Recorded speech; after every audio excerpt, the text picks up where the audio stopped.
Hello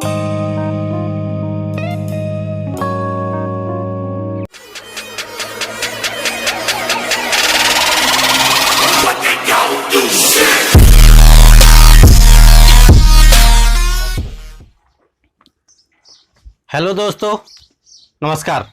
कैसे हैं आप सब? आशा करता हूँ ठीक ही होंगे। लीजिए, अपनी बात प्रारंभ करने से पहले सबसे प्रथम मैं आपके बीच में अपना परिचय दूं।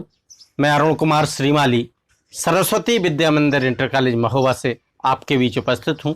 जैसा कि आप जानते हैं, ASM सन क्लासेस के माध्यम से हम आपके बीच हिंदी से लेकर के हिंदी विषय को लेकर के रोचक जानकारी लेकर के आते हैं, अध्ययन सामग्री लेकर के आते हैं। आप सब उसका आनंद के साथ अध्ययन करते हैं। लीजिए, आज भी हम आपके बीच उपस्थित हैं। मैं अपने टॉपिक की बात करूं, इससे पहले आपसे गुजारिश करूंगा, यदि आप हमारे चैनल पर नए हैं और हमारा वीडियो देखने के बाद आपको पसंद आता है तो मैं एक गुजारिश करूंगा कि आप हमारे चैनल को सब्सक्राइब करें, बेल आइकन प्रेस करना ना भूलें और लाइक करें तथा अपने दोस्तों के बीच अधिक से अधिक शेयर करें। तथा नीचे हमारे वीडियो से संबंधित आपके मन में कोई विचार आता है अच्छा, या उसमें कुछ सुधार चाहते हैं तो नीचे कमेंट करना ना भूलें। लीजिए, स्टार्ट करते हैं, प्रारंभ करते हैं आज का टॉपिक। आज का जो टॉपिक है हमारा क्रिया। क्या है टॉपिक? क्रिया, जिसको वर्ब कहते हैं अंग्रेजी में। बता दें कि हिंदी में क्रिया क्या कहलाती है। जिस शब्द या शब्द समूह से किसी काम के करने का या होने का पता चले, ठीक है, वहां पर क्या होता है? वहां पर क्रिया होता है। यहां पर लिखा है जिस शब्द या शब्द समूह से किसी काम के करने या होने का पता चले उसे क्रिया कहते हैं। जैसे आपके सामने उदाहरण में 3 वाक्य रखे हैं। पहला वाक्य रखा है रमेश खेल रहा है, दूसरा लिखा है वर्षा हो रही है, तीसरा लिखा है बिल्ली छत पर है।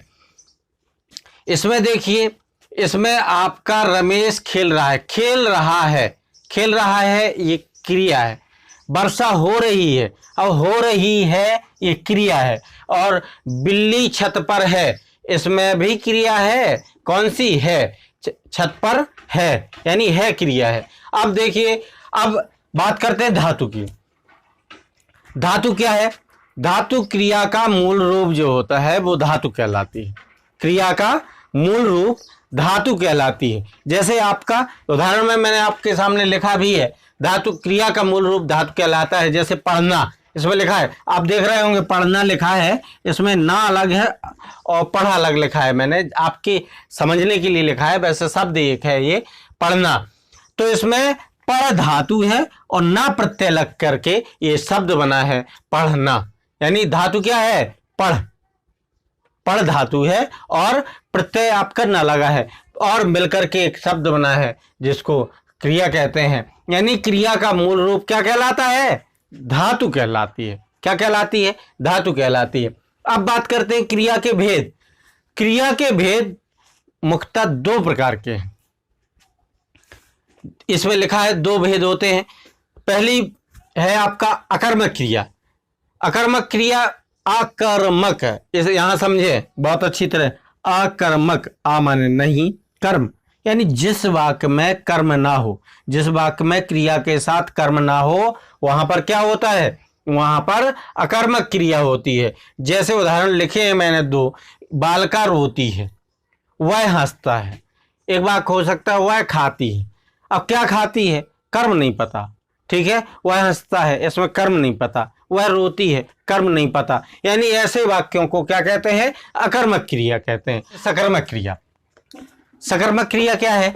जिस वाक्य में क्रिया के साथ कर्म भी दिया हो गया होता है। जिस वाक्य में क्रिया के साथ कर्म भी दिया गया होता है, उसमें कौन सी क्रिया होती है? सकर्मक क्रिया होती है। जैसे वाक्य है, उदाहरण के लिए, राजीव आम खा रहा है। राजीव आम खा रहा है, क्या खा रहा है? आम खा रहा है, यानी कर्म है आम। यानी सीधी सीधी बात, कौन सी क्रिया है? सकर्मक क्रिया है। अब सकर्मक क्रिया के 2 उपभेद होते हैं। कौन कौन? एक होता है एक कर्मक क्रिया, दूसरा होता है द्विकर्मक क्रिया। एक कर्मक क्रिया क्या है? एक कर्मक क्रिया है जिसमें क्या होता है, एक कर्म, क्रिया के साथ एक कर्म होता है उसे एक कर्मक क्रिया कहते हैं। और द्विकर्मक क्रिया जिसमें क्रिया के साथ दो कर्म दिए गए होते हैं वहां पर द्विकर्मक क्रिया होती है। समझ लेते हैं। एक कर्मक क्रिया, एक कर्म क्रिया जिस वाक्य में क्रिया के साथ एक ही कर्म होता है वहां पर क्या होता है, एक कर्मक क्रिया होती है। जैसे चंदन पुस्तक पढ़ता है, इसमें पुस्तक पढ़ता है यानी एक कर्म, सीधी सीधी कौन सी क्रिया होगी, एक कर्मक क्रिया होगी। और इसके बाद देखते हैं द्विकर्मक क्रिया। द्विकर्मक क्रिया में है जिस वाक्य में क्रिया के साथ दो कर्म होते हैं उसे द्विकर्मक क्रिया कहते हैं। जैसे वीरेंद्र ने श्याम को पुस्तक दी, पहला कर्म है आपका क्या, श्याम, वीरेंद्र ने श्याम को।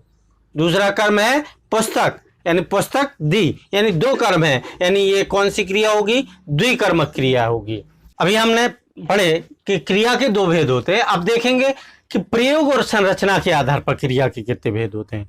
तो बच्चों दोस्तों ये समझेंगे कि क्रिया के भेद प्रयोग और संरचना के आधार पर 5 होते हैं। कितने होते हैं, 5 होते हैं, आप लोगों के समक्ष उपस्थित हैं। देखिए, पहला संयुक्त क्रिया, दूसरा सामान्य क्रिया, तीसरा नाम धातु क्रिया, चौथा पूर्वकालिक क्रिया और पांचवा है प्रेरणार्थक क्रिया। अब एक एक करके पांचों को समझेंगे। सबसे पहले समझेंगे संयुक्त क्रिया, जिस वाक्य में क्या होता है, दो या दो से अधिक क्रिया का एक साथ प्रयोग हो। जिस वाक्य में दो या दो से अधिक क्रिया का एक साथ प्रयोग हो वहां पर क्या होता है, संयुक्त क्रिया, संयुक्त, मिक्स यानी संयुक्त क्रिया।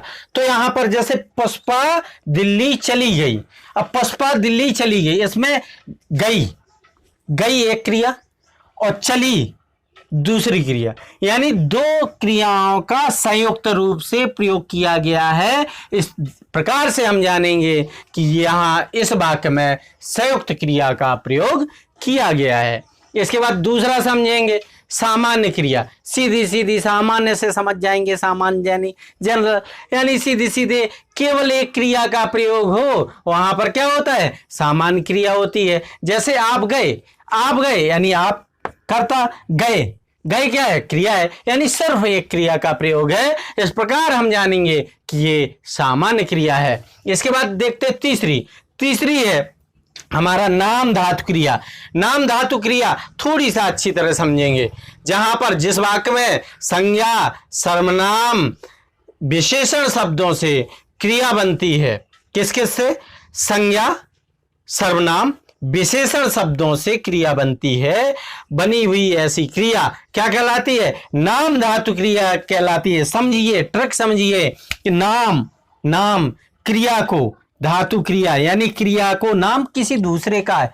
समझ गए, इस तरीके से हम इसको जानते हैं। नाम धातु क्रिया यानी संज्ञा सर्वनाम विशेषण शब्दों से बनी हुई क्रिया क्या कहलाती है, नाम धातु क्रिया कहलाती है। जैसे आपका राम दीवार रंगने लगा, क्या करने लगा, राम दीवार रंगने लगा, रंगने यानी सीधी सीधी बात है, आपका संज्ञा सर्वनाम विशेषण शब्दों से बनी हुई क्रिया है।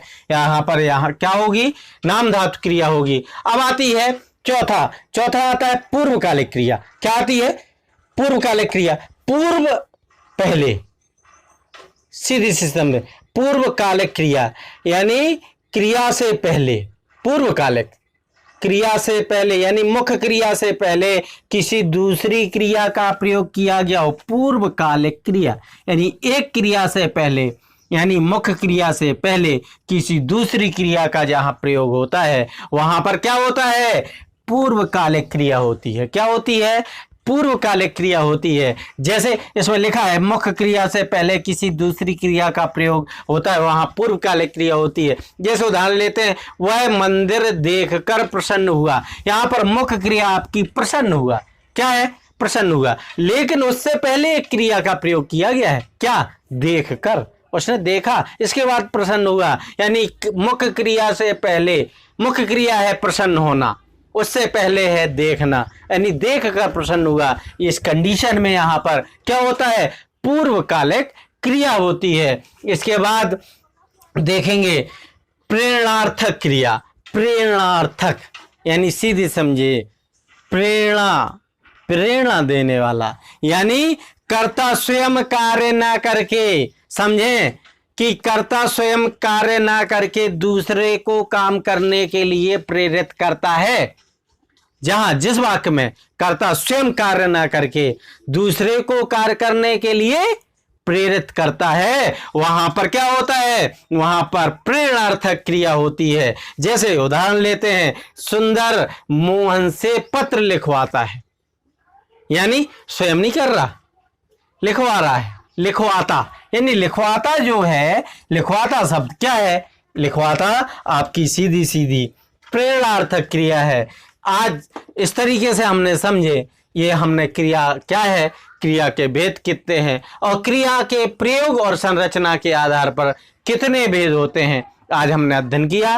और इस तरीके से आप इसे नोट करेंगे। और पुनः आपसे एक चीज पुनः गुजारिश करूंगा कि यदि आप आज हमारे चैनल पर नए हैं तो हमारे चैनल को सब्सक्राइब करें तथा बेल आइकन जरूर दबाएं, जिससे बेल आइकन जरूर प्रेस करें, जिससे हमारे आने वाले इसी तरीके के नई वीडियो के नोटिफिकेशन आपको बीच बीच में प्राप्त होती रहें। तथा सभी लोग हमारे वीडियो को लाइक करें, अपने दोस्तों के बीच अधिक से अधिक शेयर करें, जिससे सभी लोग, ऐसे लोग जो पढ़ना चाहते हैं, वो इससे लाभान्वित हों।